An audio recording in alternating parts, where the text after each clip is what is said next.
தொழில்துறையில் தனியார் முதலீட்டை வலுப்படுத்த தேவையான நடவடிக்கைகளை மேற்கொள்வதில் நடப்பாண்டு பட்ஜெட் மத்திய அரசுக்கு கடும் சவாலாக இருக்கும் என்று பட்டய கணக்காளர் கார்த்திகேயன் தெரிவித்துள்ளார். கோவையில் நியூஸ் 18க்கு அவர் அளித்த பேட்டியில் இதனை தெரிவித்தார்.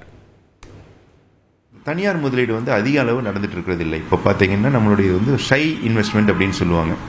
எல்லாருமே ஒரு சுணக்கம் இருக்குது, தனியார் முதலீடுகளில் சுணக்கம் இருந்துட்டு இருக்கு. நம்மளுடைய நிஃப்டி 50 கம்பெனிஸ் அவங்களுடைய பேலன்ஸ் ஷீட் எடுத்து பார்த்தா கேஷ் ரிசர்வ் மட்டும் 9 lakh crores இருக்குது. இந்த 9 lakh crores-லையும் 3 lakh crores மியூச்சுவல் ஃபண்டில் இன்வெஸ்ட் பண்ணியிருக்காங்க. அதாவது அந்த கம்பெனியெல்லாம் நிஃப்டியில் இருக்கக்கூடிய டாப் கம்பெனிஸ் அவங்களுடைய கம்பெனியுடைய எக்ஸ்பேன்ஷனோ டைவர்சிஃபிகேஷனுக்கோ யூஸ் பண்ணாமல் அதை மியூச்சுவல் ஃபண்ட் மற்ற கம்பெனியுடைய ஷேர்ஸை வச்சிருக்கக்கூடிய மியூச்சுவல் ஃபண்டில் இன்வெஸ்ட் பண்ணியிருக்காங்க. அப்படிங்கலையே அவங்க இன்வெஸ்ட்மெண்ட்டுக்கு ஒரு ஷை இன்வெஸ்ட்மெண்ட் இருக்குது அப்படிங்கிறது தெரியுது.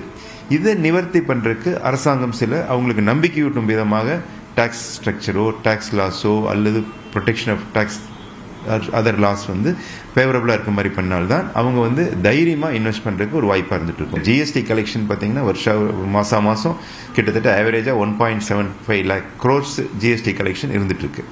இது உங்களுக்கு ஒரு பாசிட்டிவ்னு சொல்லலாம். இந்த ரிச்சுக்கு போருக்குள்ள கேப்பை அதிகமாகாமல் பார்த்துக்க வேண்டியது இந்த பட்ஜெட்டில் அரசாங்கத்துடைய ஒரு கடமையாக இருக்கும் அப்படின்னு நினைக்கலாம். ஏன்னா உங்களுக்கு இன்னைக்கு பர் கேபிட்டா இன்கம் அதிகமாகலை. இந்தியாவில் ஈவன் தோ ஜிடிபி நம்ம இருந்தால் கூட பர் கேபிட்டா இன்கம் 100வது இடத்துக்கு பக்கத்தில் நம்ம இருந்துட்டு இருக்கோம் இன்னைக்கு உலக நாடுகளில். இது ஒரு நெகட்டிவ் ஃபேக்டர் அப்படின்னு சொல்லலாம். ஐரோப்பிய யூனியனுடனான தடையற்ற ஒப்பந்தம் இந்திய ஜவுளித்துறைக்கு சாதகமான அம்சமாக அமைந்திருப்பதாக இந்திய ஜவுளி கூட்டமைப்பின் ஒருங்கிணைப்பாளர் பிரபு தாமோதரன் தெரிவித்துள்ளார். கோவையில் நியூஸ் 18க்கு பேட்டியளித்தவர் இதனை தெரிவித்தார்.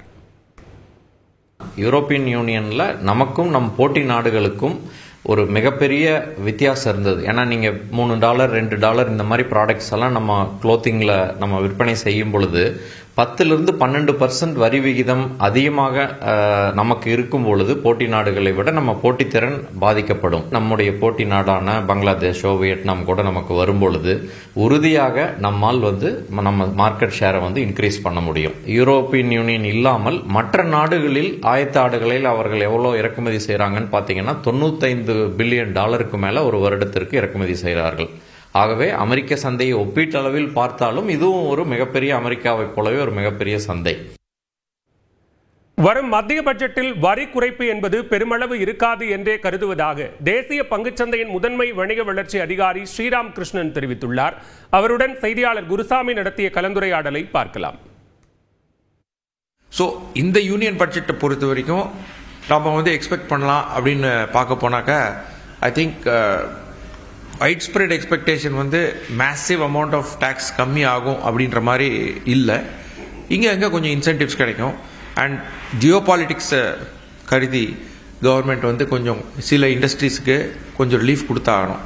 அந்த எக்ஸ்பெக்டேஷன் தான் மெயினாக தெரியுது. நம்ம கோல்டு வாங்கினோன்னாக்கா அதை சும்மா வீட்டில் வச்சுக்கிறோம், அது அன்ப்ரொடக்டிவாக போய்டுறது. ஸோ ப்ரொடக்டிவாக நம்ம ஃபைனான்ஷியல் அசெட் அப்படின்னு சொல்ல போனாக்கா ஸ்டாக்ஸ்ன்னு சொல்லலாம். அதுதான் easy to sell, easy to buy. இப்போ நீங்கள் லேண்ட் பார்த்தீங்கன்னாக்கா பையிங் ப்ராசஸ் ஸோ காம்ப்ளிகேட்டட், அதே மாதிரி விற்கிற ப்ராசஸும் காம்ப்ளிகேட்டட்.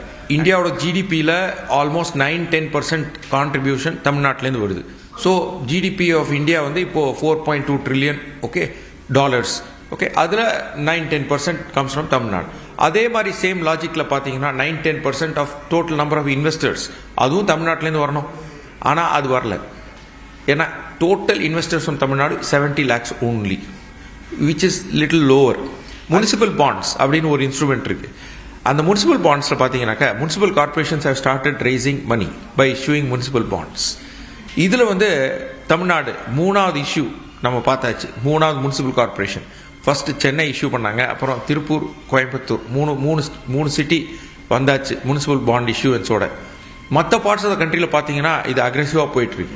தமிழ்நாட்டில் 500 கோடி தான் சார் டோட்டலாக ரைஸ் பண்ணியிருக்காங்க முனிசிபல் கார்பரேஷன்ஸ். மற்ற ஸ்டேட்ஸ்லாம் பார்த்தீங்கன்னா 1000 கோடிக்கு மேலே ரைஸ் பண்ணிருக்காங்க முனிசிபல் கார்பரேஷன். ஸோ நம்ம அவங்களுக்கு எவ்ரி ஸ்டெப்பில் ஹெல்ப் பண்ணுறதுக்கும் ரெடி. செபி நம்ம ரெகுலேட்டர் அவங்களும் ரொம்ப ஈகர்லி சப்போர்ட் பண்ணணும் அப்படின்ட்டு நம்மளுக்கு சொல்லியிருக்காங்க. அதனால் நான் செபியோட NSC very happy to come and educate all the municipal corporations and commissioners. இந்த இதில் பயனடையணும், எல்லாரும் முன்னேறணும். அதுதான் எங்களுடைய டிசைர்.